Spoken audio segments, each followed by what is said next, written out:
بڑھتی مہنگائی ہے صاحب، ہاتھ جوڑ کر کہتا ہوں اگر کسی کی بیٹی سے رشتہ کر رہے ہو تو اس پر رحم کھاؤ، اللہ تم پر رحم فرمائے گا۔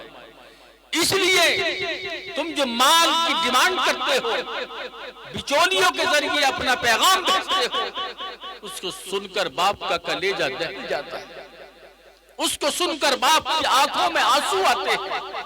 اس لیے بیٹی کو کمانے کے لیے نہیں جاتی، بیٹی کسی کی گھر سے باہر نہیں نکلتی، اس لیے بیٹی کا باپ اس کو اپنے بلبوتے پر، اپنے کاندھوں کے بلبوتے پر، اپنے ہاتھ اور پیروں کے بلبوتے پر اس کو پالتا ہے، اس کو پرورش کرتا ہے۔ اگر کسی دینے والے نے آپ کو بیٹی دے دی ہے تو خدا کی قسم سب کچھ آپ کو دے دیا ہے۔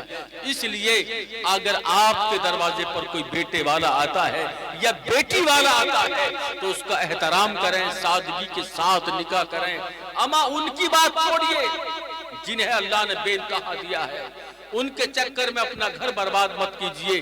اور میں کہنا چاہوں گا وہ باپ جس کا بیٹا ہے وہ گرم جوشی میں کسی امیر سے جب گر جاتا ہے، امیر کی بیٹی کو دیکھ لیتا ہے، مال و دولت کے چکر میں آ جاتا ہے تو اس سے بسوں کا اور کاروں کا کرایہ اور ہوٹل کا کرایہ بھی نہیں دیا جاتا ہے، اور پتہ یہ چلتا ہے کہ اگلے ہی دن سے وہ اتنا قرض مند ہو جاتا ہے کہ اس کے دروازے پر مانگنے والے آنا شروع ہو جاتے ہیں۔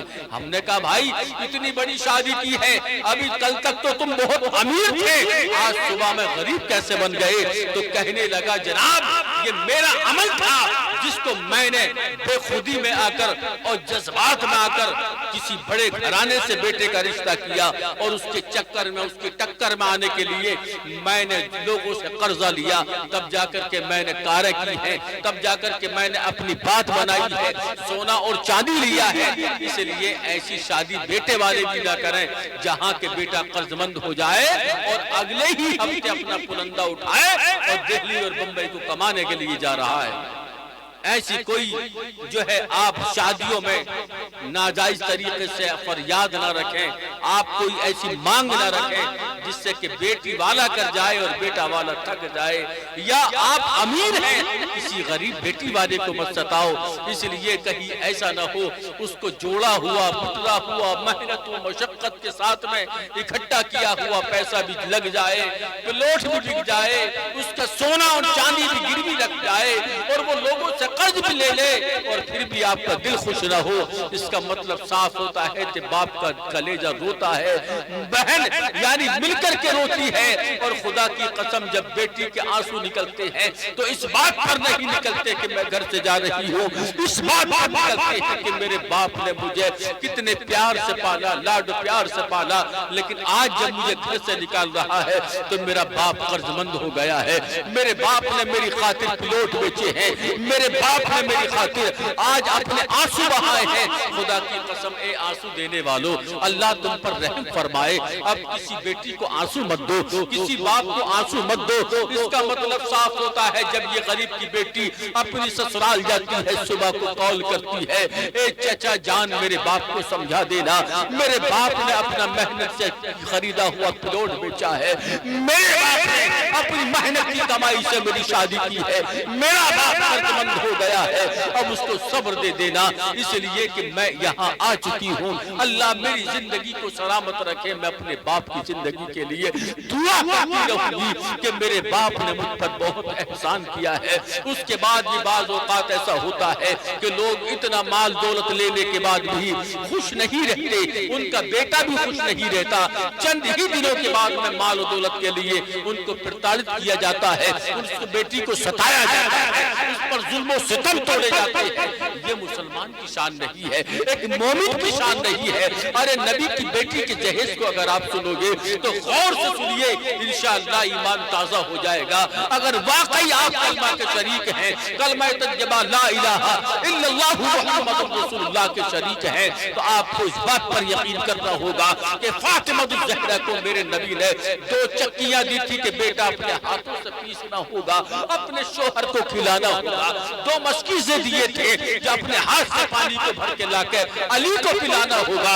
اللہ اکبر. اور آپ نے جہیز میں کیا دیا ہے؟ کھجور کی چھال بنا ہوا ایک گدا آپ نے دیا ہے جو چمڑے سے بنا ہوا ہے. فاطمہ الزہرا کے جہیز میں یہ سب کچھ ملا ہے. لیکن آؤ علی بھی ہو تو ایسا ہو, اگر دلہن بھی ہو تو فاطمہ الزہرا جیسی ہو. ابھی گھر میں آپ پہنچی بھی نہیں ہے کہ گھر میں اندھیرا ہو رہا ہے, گھر میں ہر طرف اندھیرا ہے, کہیں بھی شادی کا پتہ نہیں ہے کہ شادی ہوئی ہے کہ نہیں ہوئی ہے. آج ہمارے گھروں میں آپ دیکھ رہے ہیں کتنی رونقیں ہوتی ہیں, کتنی آبادیاں ہوتی ہیں. جب شادی ہوتی ہے تو شادی نہیں, شادی خانہ آبادی ہوتی ہے. لیکن آج ہم نے شادی خانہ آبادی کو بربادی بنا لیا ہے. ادھر بیٹے والا بھی قرض مند ہو چکا ہے, بیٹی والا بھی قرض مند ہو چکا ہے. ان جہیزوں کا لینا دینا بند کیجئے, اس جہیز کو جو ہے کم کیجئے. اس سے جو ہے زنا جو ہے آسان ہوتے چلے جا رہے ہیں. اگر آپ جہیز لینا بند کر دو گے تو زنا سخت ہو جائیں گے, شادیاں آسان ہو جائیں گی. میرے نبی کا جس طرح جہیز دینے کا انداز ہے, اگر بیٹی والے پر 50 بیٹیاں بھی ہیں تو وہ بھی آرام کی نیند سوئے گا, اور کسی بیٹی کو پھر ستایا نہیں جائے گا, کسی بیٹی کے لیے کوئی روئے گا نہیں, کوئی بیٹی اپنی شادی کے لیے فکر مند نہیں ہوگی. اس لیے کہ فاطمہ الزہرا کے جہیز کو دیکھیں اور اپنے آج کے دور حاضرہ کے جہیز کو دیکھیں. ایک باپ جب قرض مند ہوتا ہے تو اس کا دل آہ نکلتا ہے, آہ سے بھر جاتا ہے, اس کی آنکھیں نم ہو جاتی ہیں اور وہ رونے لگتا ہے. خدا کی قسم آج ہم نے اس جہیز کو اتنا آگے بڑھا دیا ہے. یہ جہیز نہیں ہے بلکہ وبال زندگی ہے, یہ جہیز نہیں ہے مصیبت زندگی ہے, یہ جہیز نہیں ہے ہمارے لیے دنیا کا ایک عذاب ہے جو ادھر باپ کو ستا رہا ہے, ادھر بیٹی کو ستا رہا ہے, اور جس کو دیا ہے وہ لے کر ستا رہا ہے. اللہ اکبر. یہ ہمارے اور آپ کے عمل ہیں. جس طرح آج ہم دنیا میں اپنی کھیتی کو بو رہے ہیں, اگر آج لینے والا یہ سوچ رہا ہے کہ مجھے اتنا ملا ہے تو کل کو وہ دینے کی فکر کر رہا ہے. اگر اللہ نے اس کو بیٹی سے نوازا ہے تو وہ کل کو اس کو دینے کی فکر کر رہا ہے. البتہ پتہ یہ چلتا ہے نہ لے کر چین ہے نہ دے کر چین ہے, ادھر بھی بے چینی ہے ادھر بھی بے چینی ہے. ادھر وہ دے کر رو رہا ہے اور یہ دینے کے لیے رو رہا ہے.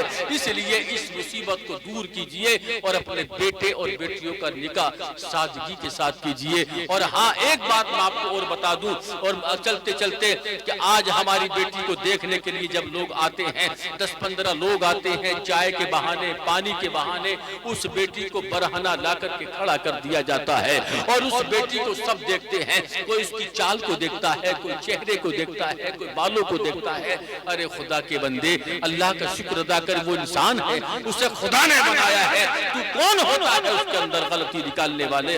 اس لیے اس عمل سے توبہ کریں اور آئندہ کے لیے عہد کر لیں. کسی کی دی بیٹی کو ہم آج سے اس بات کو سن کر انشاءاللہ عام پابند ہو جاتے ہیں کہ اللہ ہمیں اس مصیبت پریشانی سے محفوظ فرمائے. اگر یہ بات آپ کو اچھی لگی ہو اور یہ گفتگو آپ کو اچھی لگی ہو تو آپ ہمارے چینل کو فالو کریں, لائک کریں, شیئر کریں, تاکہ دوسروں تک یہ بات ہماری پہنچ سکے. آمین. وآخر دعوانا ان الحمدللہ.